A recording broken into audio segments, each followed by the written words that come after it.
کیونکہ نہ تو سوچنا اور نہ ہی چیزوں کے واقعہ پذیر ہونے کے اسباب کو نہ جاننا، اور جو کچھ اوریا شیطان قادیانی نے یا کسی جاہل مولوی نے بیان کر دیا اس کو ہی بغیر تحقیق سچ مان لینا سخت قسم کی گمراہی ہے۔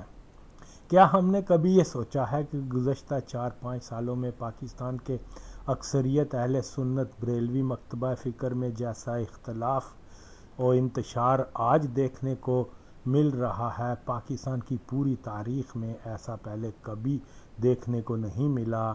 کوئی دعوت اسلامی کو کھل کر برا کہہ رہا ہے، کوئی سنی تحریک پہ تنقید کرتا ہے، کوئی جلالی گروپ، کوئی خادم حسین گروپ، تو کوئی اویس نورانی گروپ، تو ہر طرف گروپ ہی گروپ نظر آ رہے ہیں۔